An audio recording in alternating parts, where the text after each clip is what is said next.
Ladies and gentlemen, good morning or good afternoon. I am Francisco Silveira Marques, Chief of Staff to the CEO at Veolia, and honored to be your host today for what will be not only the presentation of our multifaceted performance results, but actually how for Veolia, multifaceted performance is an actual lever for creation of value. To lead this discussion today, I'm very happy to welcome our CEO, Estelle Brachlianoff, and Emmanuel Menning, our Deputy CEO in charge of Finance and Purchases, as well as a few other guests that you'll discover along the way. We will also have time to take your questions that you can ask by using the chat box on the platform. And now, without further ado, Estelle, the floor is yours. Thank you, Francisco, and good morning, everyone. Thanks for joining us. I must say I'm delighted to present our extra financial results today. And we're meeting at a particularly significant moment. The world is experiencing profound instability. War has returned to the Middle East, where we operate essential services. Geopolitical tensions are reshaping global trade, and uncertainty seems to be the new normal. In this context, some might question the relevance of ESG, and I think it's exactly the opposite. It's precisely in times like this that our strategy proves more essential. Because the environmental challenges we've been addressing haven't disappeared, they've become security imperatives. Water scarcity, energy independence, supply chain resilience, these are now matters of national security and economic sovereignty. What's happening in the Middle East actually validates our strategy, reinforces our priorities, and confirms the value of our local presence. We generate €1 billion in revenue in the region with minimal capital employed. Our employees' security is our absolute priority, and operations continue with enhanced measures, as you can imagine. As a multi-local group, we're not exposed to international trade disruption, and the fundamental insight remains. In an unstable world, environmental security is economic security. Our 2025 results prove it. 2025 was the second year of our 4 years greener plan. And whether you look at financial or extra financial performance, this first half of GreenUp is a real success. We're fully on track or even ahead. The numbers are historic. Revenue a bit more than 44 billion, EBITDA up 6.3%, exceeding our guidance, profitability up 150 basis points in just 2 years, current net income up 11.8% on average per year in the same period. And we've achieved our ROCE target of 9.4%, 2 years ahead of plan. Despite €2.3 billion in strategic acquisition, our leverage ratio stands at 2.79 times, well below 3 times. Financial strength with room to grow. What's driving this? In particular, international operations. EBITDA jumped 9.3% outside Europe. And our booster activities has the Suez and Motor Technologies in particular. This is transformation in action. Veolia has become more international, more technology-driven, with a stronger growth profile. Now to our environmental performance. And here I'm particularly proud to share that once again, we're not just on track, we are ahead of schedule. 2 out of 3 GreenUp objectives already achieved, 2 years early. Think about what this means. On regeneration, we saved almost 1.6 billion cubic meters of fresh water. That's enough to supply the city like London for a year. On depollution, 9.2 million tons of hazardous waste treated, protecting health, securing industrial operations, exceeding again our 27 goal. On decarbonization, we've helped our clients erase nearly 24% more CO2 versus 23. We are accelerating the transition, not just for ourselves, but for the entire value chain. Now, why are we achieving such strong financial results? Because impact drives result growth. Everything is really connected. When we save billions of cubic meters of water, we're not just hitting a target. We are securing supply for cities and industries, and that creates demand for our services. That's exactly why our booster revenue is up 8%, EBITDA up 12%. Same goes for CO2. When we achieve 88% employee engagement and improve safety by 17%, we are building the teams that deliver excellence for our customer on a daily basis. And that's why our Net Promoter Score scores at more than 57, which is great. When we reduce our own emission by 19% and deploy 80% of our biodiversity plans, we're proving our solution works. That's why clients trust us. And this is a bit like a virtuous circle. Impact is a sign of our usefulness, which drives prosperity. For our clients, our people, our shareholders, with real impact on quality of life for communities and economic health for all. Our leadership is recognized globally. A rating from MSCI, top tier across Sustainalytics, S&P, ISS, and EcoVadis. CDP's highest A rating for both climate change and water security, one of only a handful of companies globally to achieve AA status. 3 achievements I'm particularly proud of.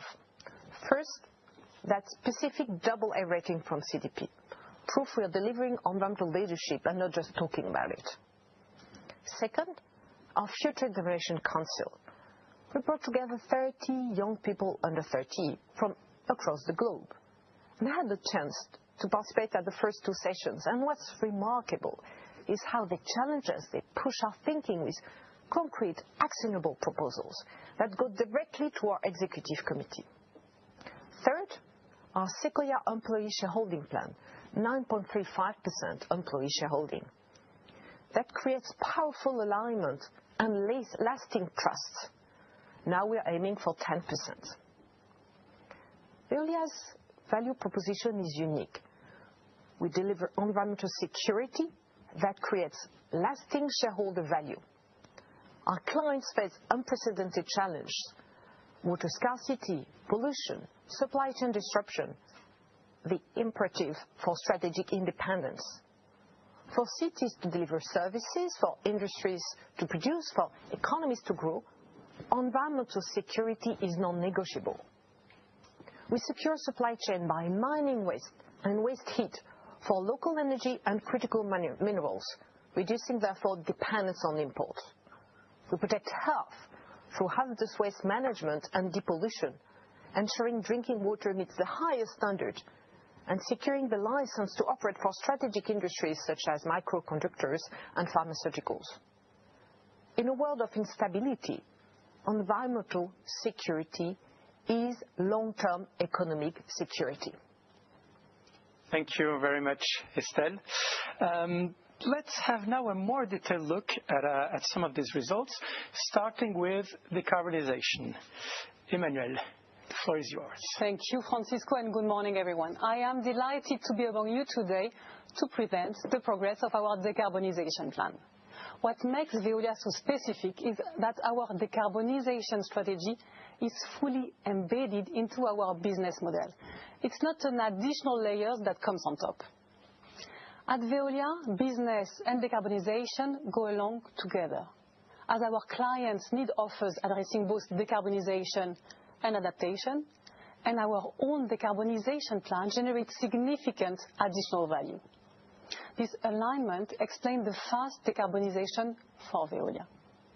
Scope 1 and 2 emissions are already down by 18.6% in 2025 compared to 2021, which is our starting point. This represents a yearly decarbonization pace of around 5% per year, so very significant. We are ahead of our trajectory, and we have already achieved our 2027 green up target, minus 18%, so 2 years in advance. And we won't stop there. We'll keep on deploying our action plan, because at Veolia, what is good for the business is good for the climate. And we mainly rely on 3 pillars. First, methane capture. In all geographies, we are increasing the methane capture for further valorization into heat, electricity, or biomethane. So less emissions and more revenues. Second, more efficiency in all our businesses to reduce energy consumption and cost. And third, coal exit in Central Europe that I will detail in the next slide. Our coal exit plan is progressing well. In 2025, we went out of coal in Poznan, opening new facility combining gas-fired plant, heat storage, and biomass. With 786 million euro capex spent and 5 plant transitions out of 9, we are more than halfway to our coal exit plan. One figure illustrates this progress. Our share of coal-based activity has reduced from 3.8% of turnover in 2023 to 3.1% in 2024 and to 2.6% now in 2025. And we will be below 1% in 2030. And today, I am very proud to announce the upcoming transformation of our heating plant in Karviná, Czech Republic, into a multi-energy facility. By 2029, we will eliminate coal and shift toward the diversified energy mix, combining locally sourced RDF, biomass, and natural gas. Based on local and circular energy sources, the new system will significantly reduce annual CO2 emissions by 200,000 tons. This plan benefits to our clients first, who will enjoy a diversified, reliable, and sustainable source of energy, and also to the planet, with a cumulated reduction of CO2 close to 4 million tons expected in 2032, and to our shareholders, with projects bearing IRR above 10% and who will benefit from brand new, innovative, and decarbonized assets. Beyond the IRR, we increase patrimonial value of our assets, increase our resilience with a multi-fuel approach, and increase connection rates to our network, which are classified as efficient network under the European regulation. Our decarbonization plans benefit the planet, but also our clients. This is why it is so embedded in our business strategy, because it is driven by our customers. So let's take an example. We signed in 2022 a partnership with the city of Tashkent in order to operate a massive turnaround of their district heating network. It is a 30-year concession agreement meant to redesign the network and massively improve its operating performance.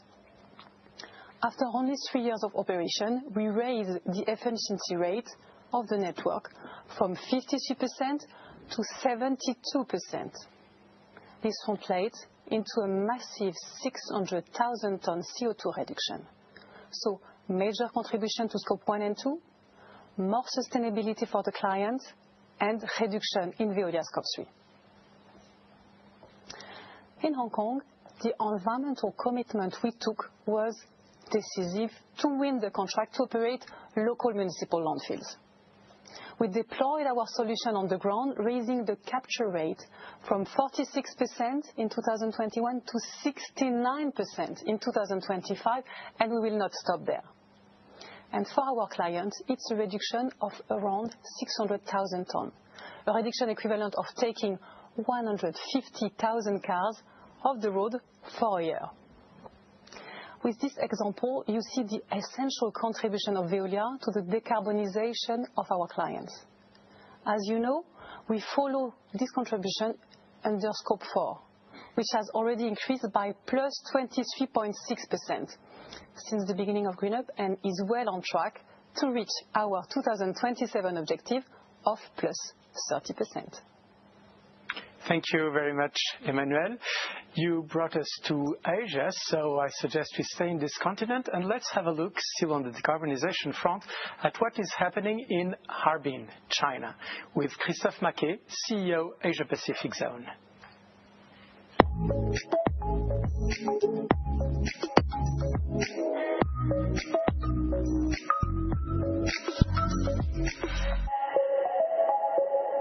Thank you, Francisco.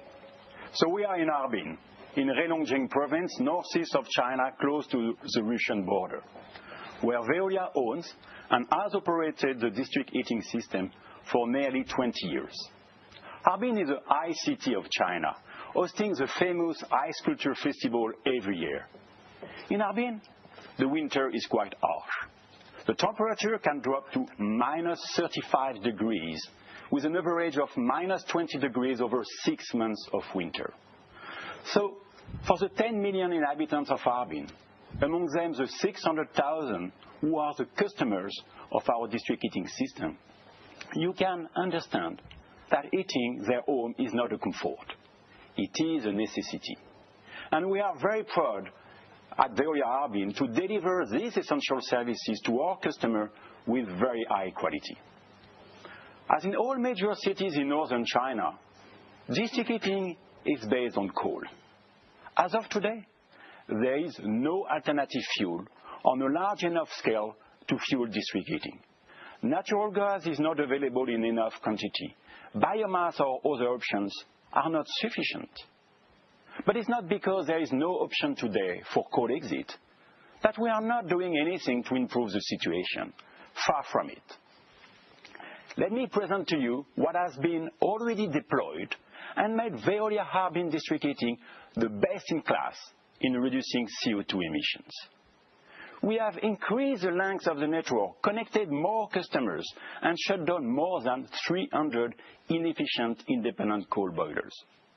We've replaced kilometers of pipes and improved the network efficiency to reach 94%, which makes it one of the most efficient district heating networks in the world, well above most European networks, who are in an average at 75%. We've improved the efficiency of the heating plant by deploying the base standards of Veolia and by including the valorization of wastage. And we've deployed some energy-saving measures by installing some sensors of indoor temperature at the premises of our end users. What are the results? Between 2012 and 2024, we've reduced the carbon intensity of the network, meaning the CO2 emission divided by the square meter heated, by more than 30%. And we do not stop here, as we are preparing the future to further improve the carbon footprint of the network. We are conducting feasibility studies to introduce a share of biomass in the fuel mix with a potential deployment of the solution between 2028 and 2030. And the first tests are happening right now in Harbin. Furthermore, we will keep on optimizing energy efficiency at top levels using AI. AI will allow us to optimize the fuel consumption based on very precise weather forecast parameters, as well as the demand from the customer, thanks to HEAD program that has been specifically developed by the Veolia teams for the Harbin project and is now being deployed in other projects of Veolia. What are the expected results? Another 25% reduction of the carbon intensity of the network by 2032.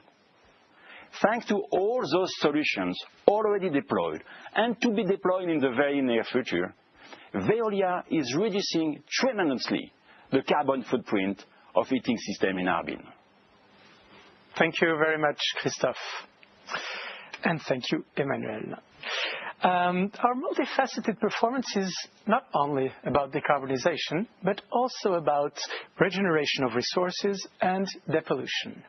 I'm very happy to welcome now Sébastien Daziano, SVP Strategy, Innovation and Development, for a heads up on these two topics.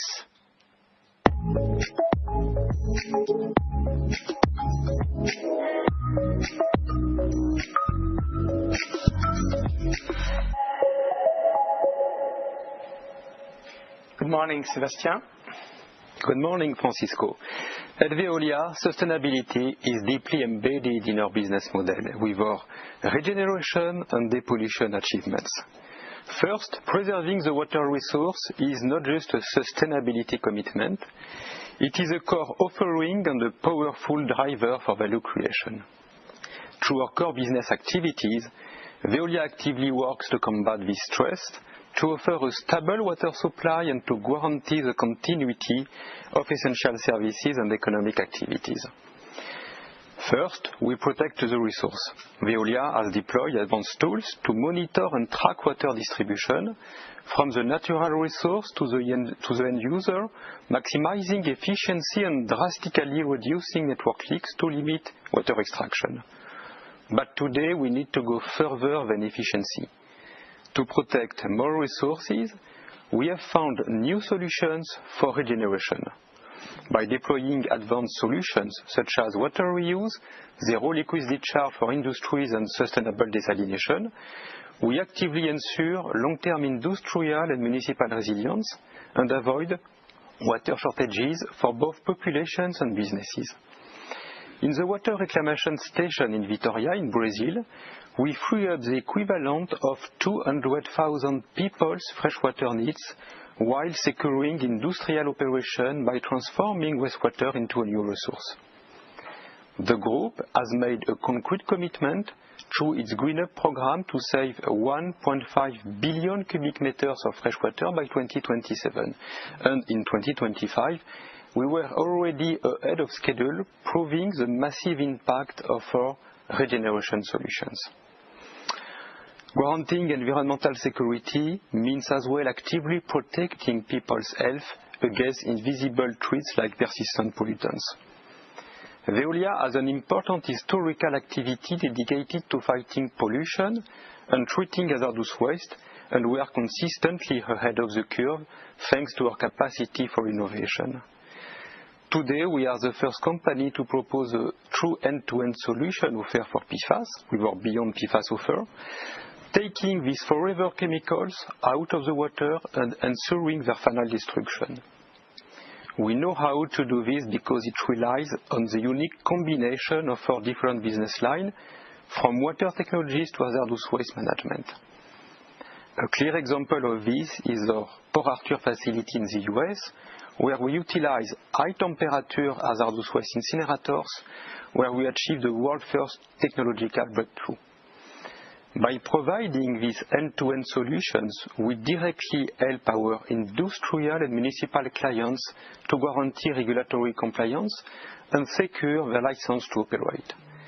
We had set an ambitious target to treat 9 million tons of hazardous waste and pollutants by 2027, and today we have already reached 9.2 million tons, well ahead of schedule. Coming now to biodiversity, which is a major priority for Veolia. We are very confident we will reach our target as we aim to deploy biodiversity action plans on 85% of our sensitive sites by 2027. In 2025, we reached 80% deployment on our sensitive sites. But biodiversity goes beyond. It is deeply embedded in our business, and our daily operation have a direct impact on biodiversity. Protecting biodiversity is for us an essential lever for value creation, and we are innovating with nature-based solutions. A perfect example of this preventive action is in Sucre in the north of Colombia. Our goal is to leave a positive footprint wherever we operate, and by using nature-based solutions, we restore the soil and protect groundwater recharge zones. We have planted more than 100,000 trees on specific geological outcrops. This action to protect the water resource directly enhances water quality and secures access to water for over 300,000 inhabitants. Thank you very much, Sébastien. We have been talking a lot about resources, and rightly so. And at Veolia, there is a resource that is absolutely fundamental. It's our 220,000 colleagues across the world. I'm very happy to welcome now Isabelle Quénon, SVP Human Resources, who will tell us everything about employee engagement.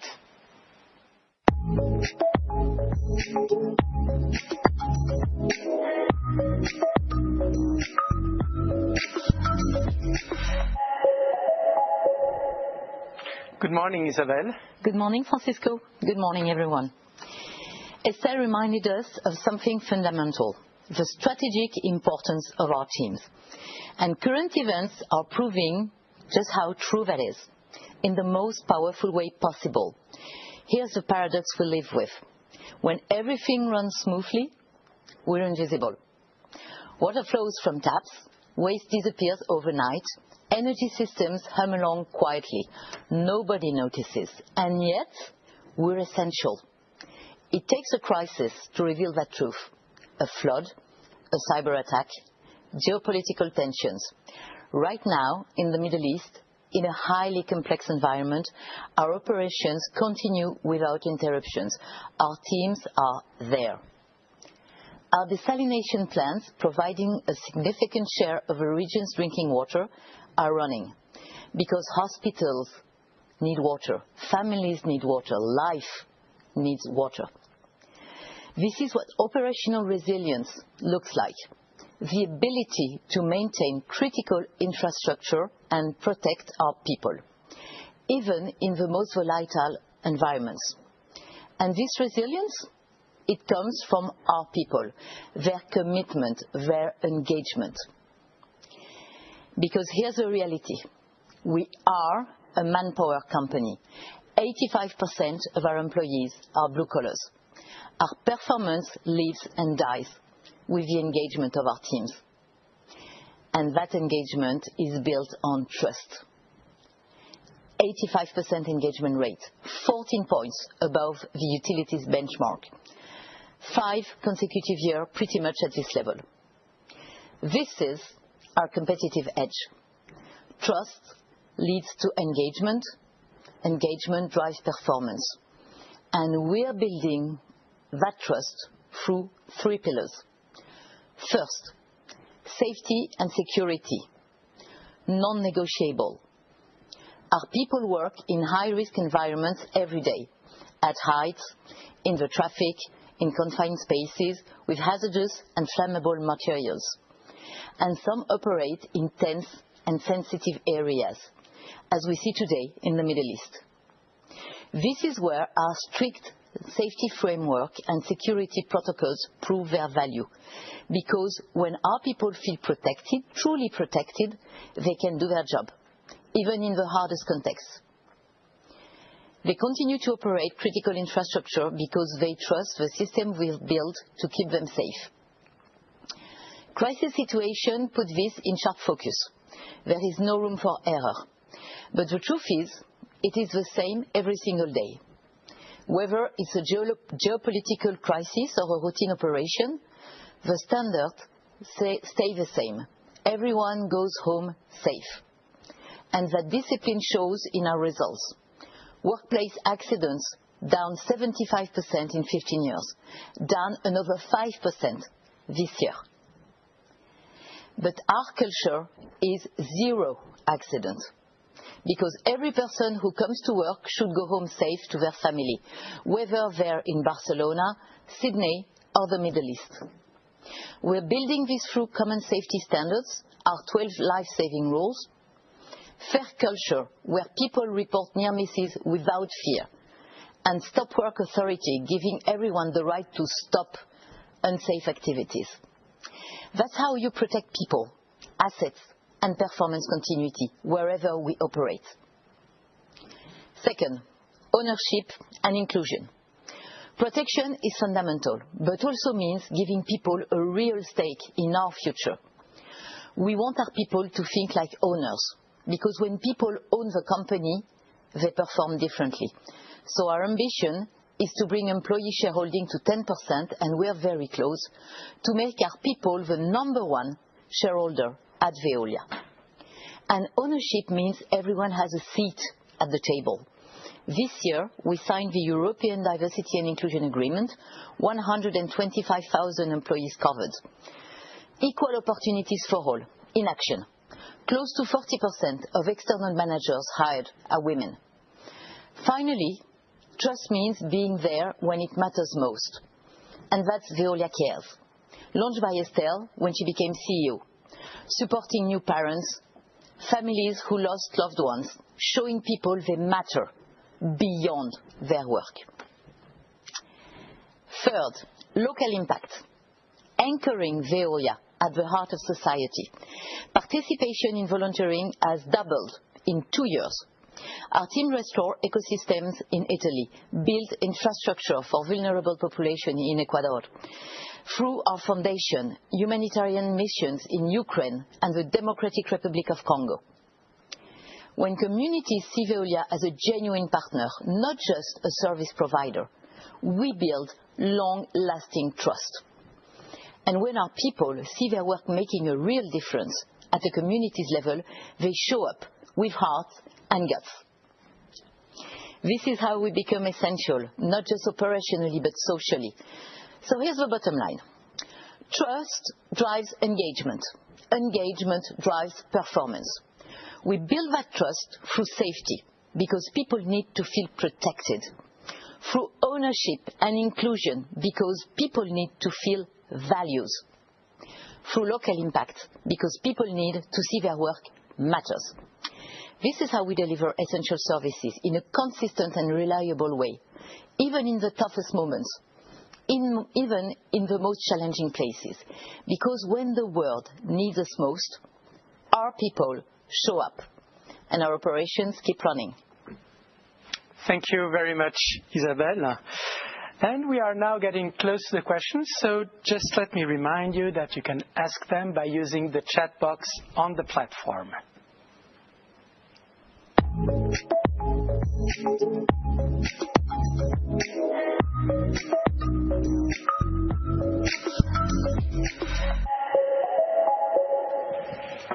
Estelle, maybe just before we move to the questions, a few words of conclusion. Yes. What Veolia makes Veolia unique is quite simple. Sustainability isn't a separate agenda for us. It is our business model.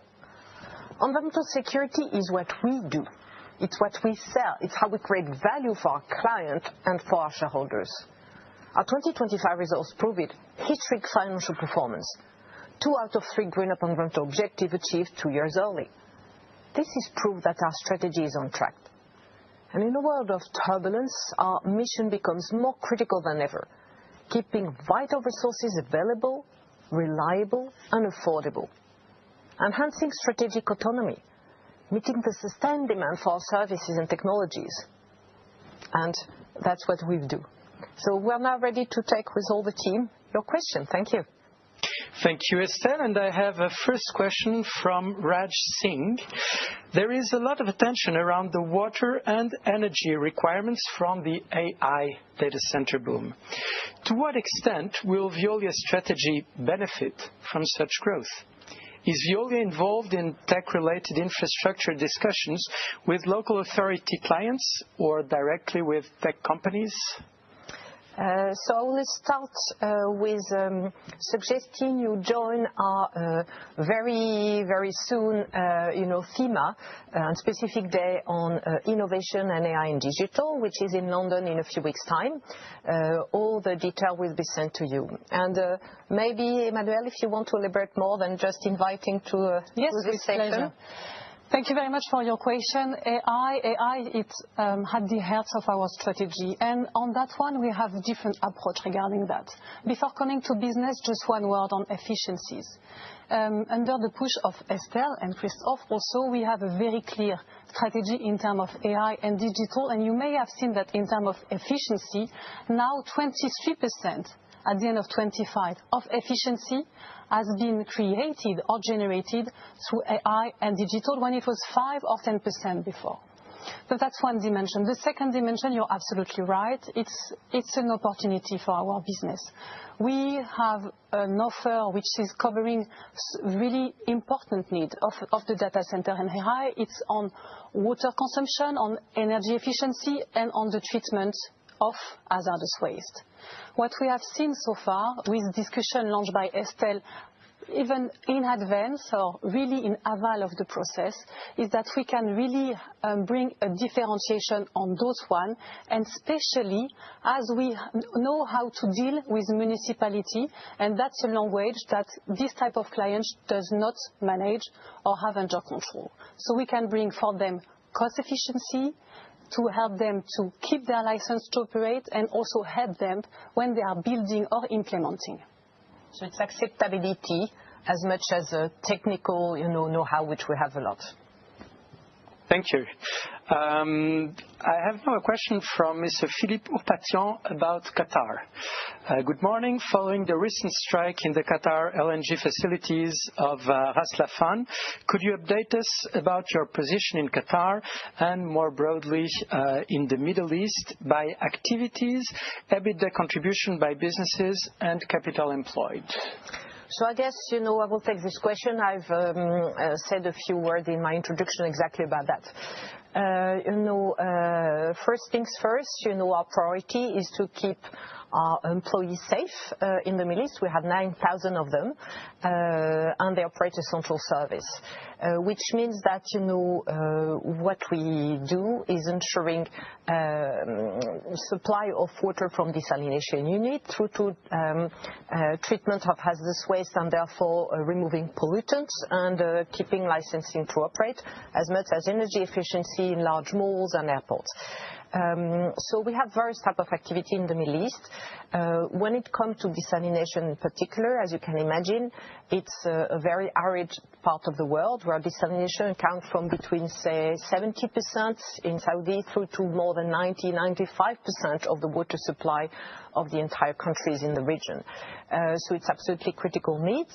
That's why I said essential services and critical needs is what Veolia does and does well. As you can imagine, those sites have been, their security has been reinforced by actually the national, security forces. And, we have as well plan Bs. Just to give you an idea, the various, desalination units we have are interconnected very, very often. So in addition of storage of water, if one were not to be able to operate, you can switch largely to a neighboring one, and of course there is a bit of a capacity there. So that's just to give you one hint, and as for the whole details, you can imagine I won't share with you today. In terms of figures, Emmanuel, so it's what, 1 billion euro turnover roughly, but minimal capital employed. Absolutely. So in terms of figures, just to complete on regarding the numbers, the Middle East for Veolia, it's 1 billion of revenue. It's a growing zone, but it's limited in terms of capital employed and EBITDA. It's 0.9% of the capital of the group and 1.2% of the EBITDA of the group. And the reason for that, regarding the limited capital employed, is that for our water operation and our energy efficiency, we don't put our own investment. It's services, it's procurement, it's engineering.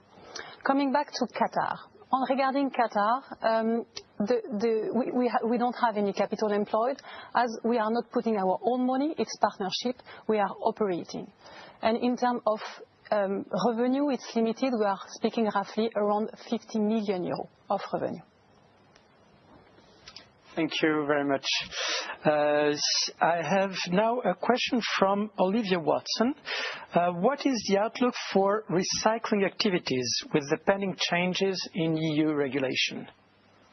So I guess there are a few elements about recycling. First things first, recycling is something on circular economy in general, which is very well supported by the EU legislation and elsewhere in the world as well. It used to be an environmental, agenda item, if you want. It's moved recently to, as well, and in addition to being an environmental item, to a securing supply chain item. If you are able, like we do, to mine waste, to find back some strategic minerals, so cobalt, lithium, nickel in used and wasted batteries, for instance, instead of importing them from very far away, you can find them in the waste. Therefore, you reduce the supply chain distance and you reduce your dependency. Therefore, circular economy and recycling is becoming a security agenda as well as an environmental agenda, if you wish. I think that's an important item for everybody, including in Europe, where you don't have that many strategic minerals, under our feet, or the same applies with wasted heat and local sources of energy, which can replace, like importing fossil fuel. So I think that's a promotion, de facto, of what circular economy brings as a byproduct, in addition to, of course, the CO2 reduction and footprint. So that's why, I'm very hopeful that not only in Europe, but in places where you are dependent from imports, it's something which will go on growing in the next few years. Okay, thank you, Estelle.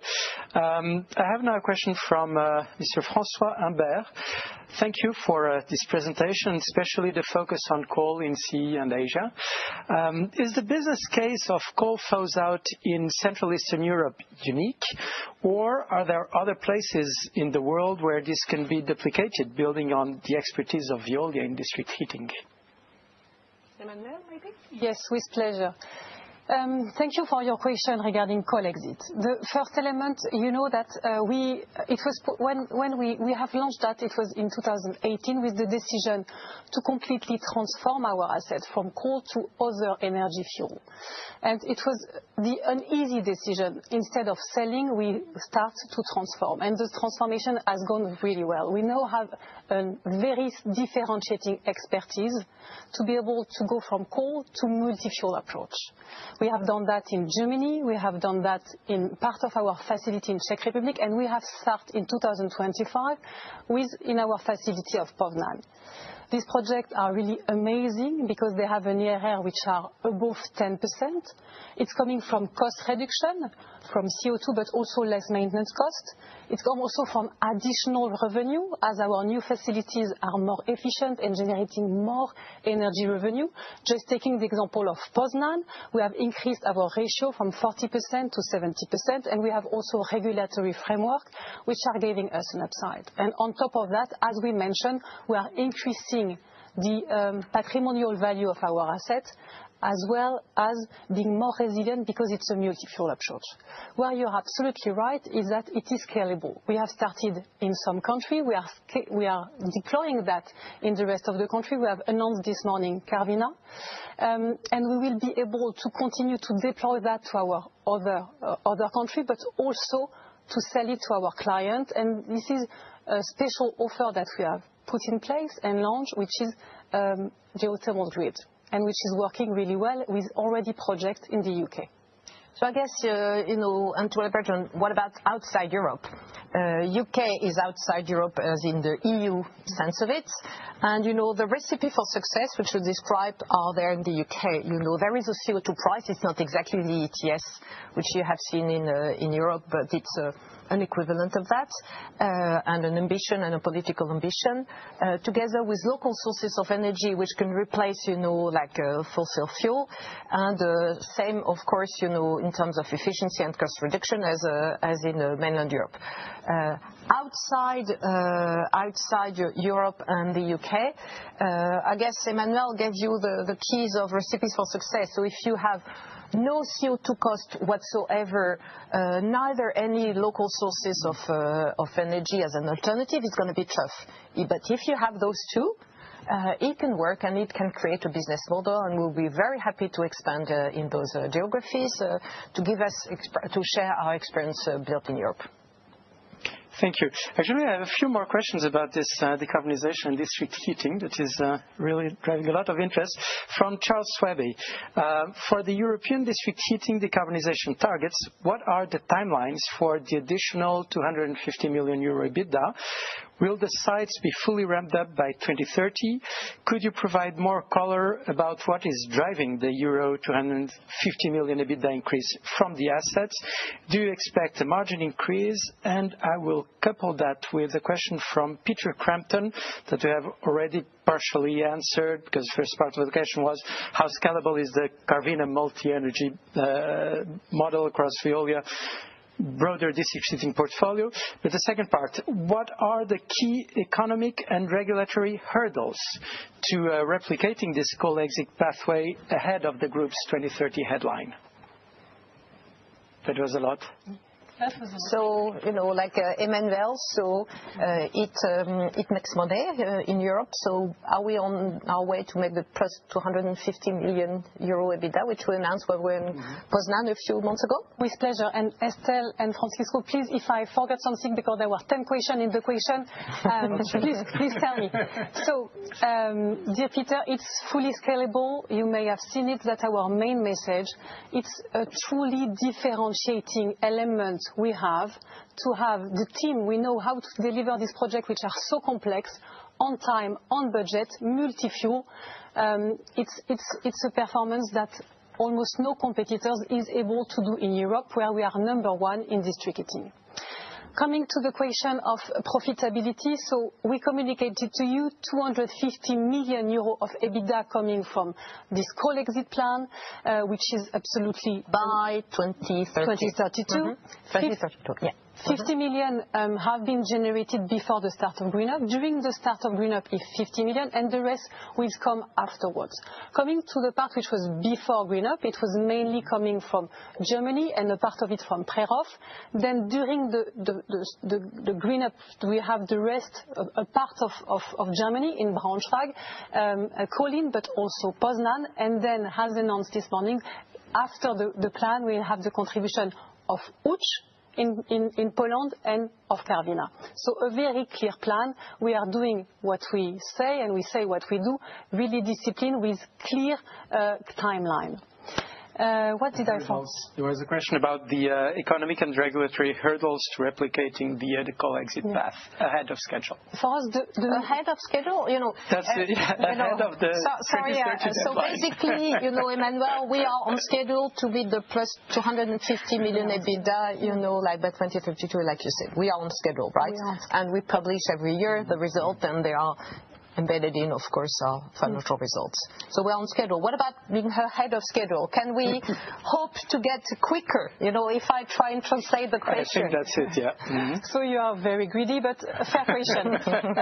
Coming to that, regarding the hurdle, I just wanted to say, in terms of people, we have amazing people. The main challenge we have, it's of course permitting, and it's also the operational challenge, because you have to deploy a solution which makes sense locally in your geography. That's why we haven't deployed the same technology when we were, for instance, in Braunschweig, where we have biomass and gas, than when we were in Kolin and Prerov, where we have deployed RDF and biomass. So we have to find the solution which is fitting the geography. Taking the example of Braunschweig, it was making sense. We are number 2 in the geography, the second player in terms of solid waste. So for the sourcing of biomass, it was something which was completely secured. And in other geography, you have to find the solution which makes sense locally and which is the most financially viable. Can we go even faster than that? So the question, for us, it will be the permitting. Are we going to be able to get the permit even in advance? Estelle is really pushing for us to have a calendar which is progressive, because we want the team who has the know-how to first deploy really properly one project and then go to the other one. If we can scale up, if we can go faster, we'll do it. At the moment, the focus is on delivery.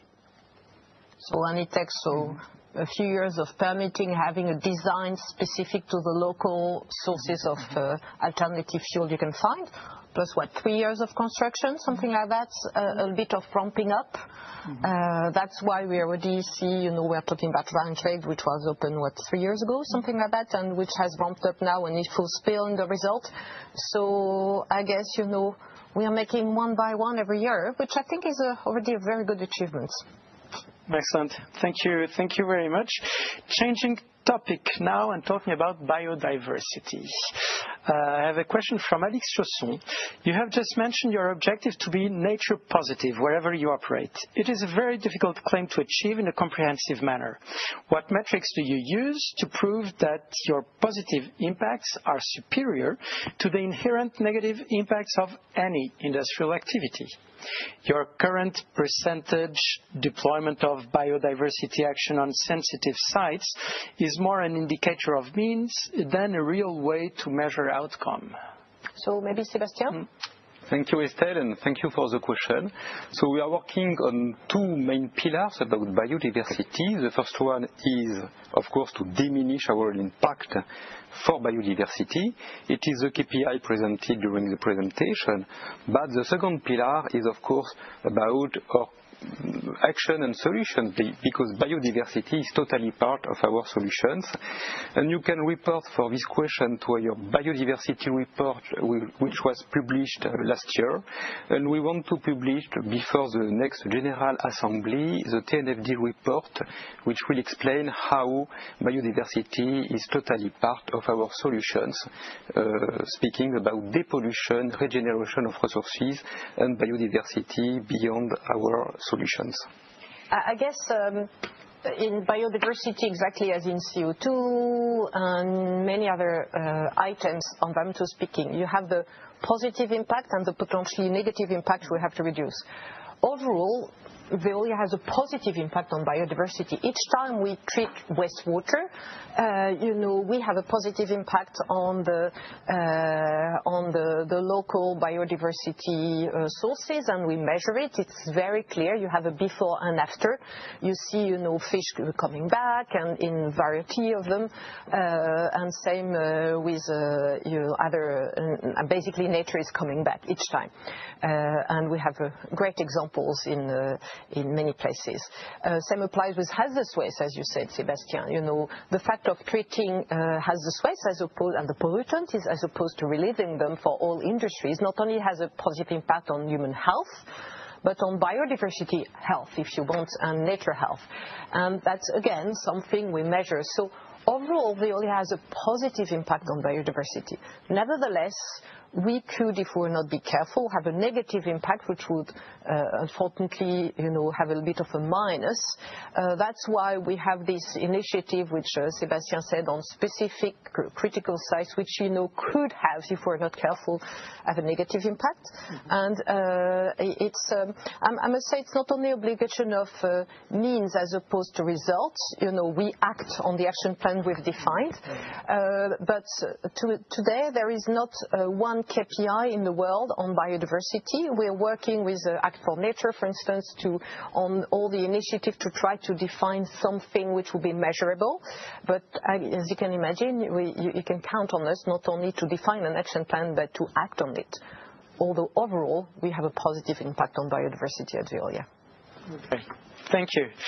Getting now back to the Middle East, a question from Pierre-Alexandre Ramondinck from Alpha Value. So regarding your desalination operations in the Middle East and the resilience of these activities, could you elaborate on how rising energy costs are managed and their impact on the cost of desalinated water production? Specifically, are these costs hedged or are they passed through to customers? And is it the same strategy that is applied on the energy segment? Thank you. So globally, energy prices are passed through for Veolia. Not only we've said it for a few years, but we've demonstrated in our figures over the last few years. Why do I say the last few years? Because, of course, we started to have this type of question in 2022 when the war in Ukraine started, and we've seen the spike of energy price in Europe in particular. So it's globally passed through for us overall in district heating, in all the activities we have. In the Middle East, in desalination, to answer specifically to your question, it is really pass through, so we don't pay directly, if you want, the energy cost. Our customers do.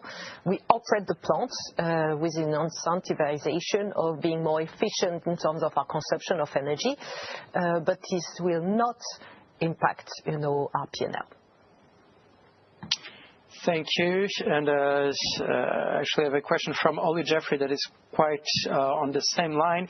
Diesel costs are passed through, but with a lag for Veolia, so this could be an H2 EBITDA headwind.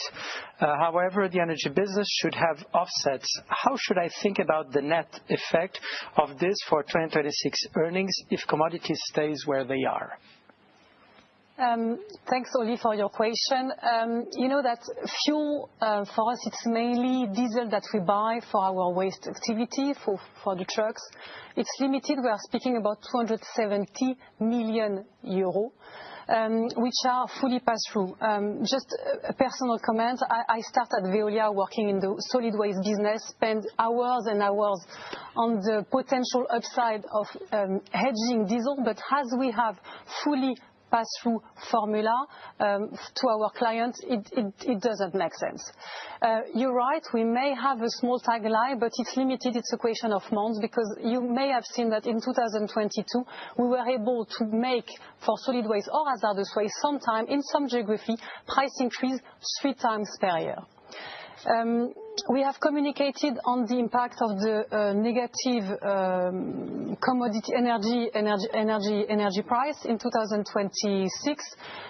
It's roughly 30 million euro, which has been communicated, and all the assumption and the calculation we redid in the last few weeks with Estelle are confirming the numbers so far. But we'll see what will happen with the evolution on Middle East. But so far, as mentioned by Estelle, it is passed through, and even as in 2022, when it's going slightly up, we may have some one-off opportunity, as we have been able to demonstrate to you in 2022 and 2023. On all this question about risks, I would encourage you to look back at, a slide we've published when we released our yearly results about, the various factors where we have some proven resilience in our results, which have gone up in the last 5 years, quarter after quarter after quarter, irrespective of a lot of things that have happened in these years. And you can go through the full list, our business model is very protective because we are very global when it comes to innovation and, scale of R&D, but very local when it comes to delivery. Therefore, tariff, not a question for us. Inflation, we are well protected and we've demonstrated it. As Emmanuel said, commodities is exactly the same. We don't rely on specific 1 or 2 customers. It's very varied, the portfolio of customer with long-term contract, and I could go on with the list. So we'll be very happy to answer those questions, but have a look at the proof that we've demonstrated over the last few years. Thank you. I have now a more general question from Lauriane Guillet. Are you considering revising and increasing the objectives of Green Up so that you can keep a continuous improvement dynamic, considering that 2/3 of the initial objectives have already been achieved? 2/3 of the initial objective, you're talking about the 3 environmental one, but as you know, multifaceted performance is environment, it's HR, as in employees, we're talking about our customers and net promoter scores and so on and so forth. So we are very happy we've achieved very great results on the non-financial as well as financial in 25, but I can tell you we never rest on our laurels at Veolia. We have to keep on focusing the attention on delivering again in 26 and 27, as we've done in 24 and 25 for the first part of Green Up. So priority is to delivering, and of course, if we can increase and keep on increasing, we will. Don't worry.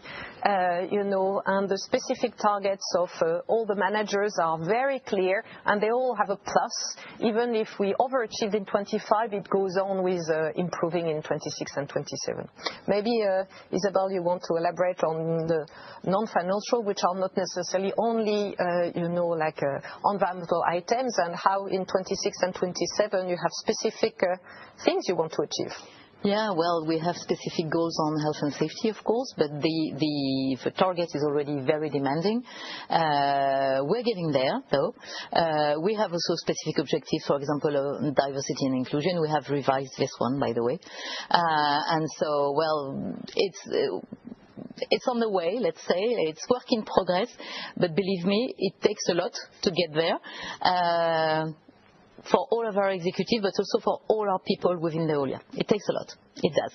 And I think, when you say all our people in Veolia, you realize that we are only 5 presenting those results to you today, but there are 15,000 managers at Veolia who have part of their incentive yearly, which has to do with the result that you were presented today, an objective in 26 and 27. So it has an impact on many, many people, and you can count on us to go on, always trying to be better. Thank you. I have now a question from Emira Sagama from Odo. Thanks for the presentation. How do you see prospects for services linked to the circular economy overall, and what are the fastest growing segments? Do you expect positive drivers from EU regulations, such as the Circular Economy Act expected this year? In a way, that's a question I've partially answered already.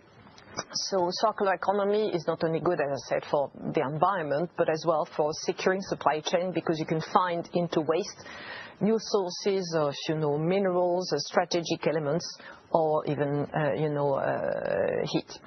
So the EU legislation is relatively ambitious there, with a few layers. We can talk about the plastic regulation. There is a Critical Materials Act, which was launched by the EU last year, if I remember well, and it's constantly evolving, to have an even better ambition.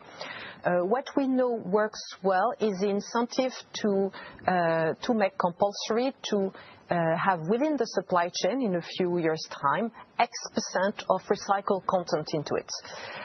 So we know that's a tool which doesn't imply a lot of public money, nevertheless is quite efficient. But then you have to keep, moving this type of target in a very specific way. So regulation is nice. I'm always hoping for more pace in the implementation of the regulation in the various different countries, and at times devil is in the detail, from a big ambition to, okay, how do you count this percentage, what counts in, what doesn't, what are the dates of these obligations. So in a way, the ambition is there. I think there is a big plus potentially in the EU, but we'll see if it translates into real things, depending on all details of the way it's implemented and the speed of implementation in every single country. So jury's out for me. Thank you, Estelle. We still have many questions coming, but cautious of time, maybe what I'll do is I'll take one last question, and then for all the other questions, please do not hesitate to refer to our investor relations team. They'll be very happy to provide you with all the answers. So the last question, still from Emira Sagama. Biomass is one of the alternative energy sources in your decarbonization efforts. How do you ensure the sustainability of the sourcing? Maybe Sébastien? Yeah, thank you, Estelle. So the biomass is used for heat district production, and it is supported by the European Union and member states in Europe, of course. But it's not only the support from the state which is important, but of course the origin of the biomass. And so we are working with the national forest offices in different countries in order to trace the biomass product. And today, 100% of our wood biomass is traced, and 90% is certified sustainable, and the objective is to be 100% in 2027, Francisco. Plus we as well mine a lot of biomass into wasted stuff. So in addition to what Sébastien said, of course it's a used biomass, if you want, as opposed to virgin one. I don't know if you want to have your experience in Asia maybe on biomass. How do you source biomass?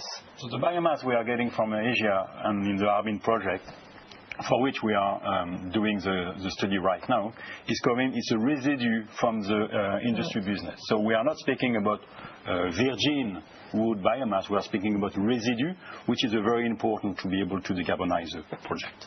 Important point. Thank you very much. Thank you to all our speakers, and thank you for following us. I think we're more than 500 across almost 50 countries. It was a pleasure to be with you this morning. Thank you and goodbye.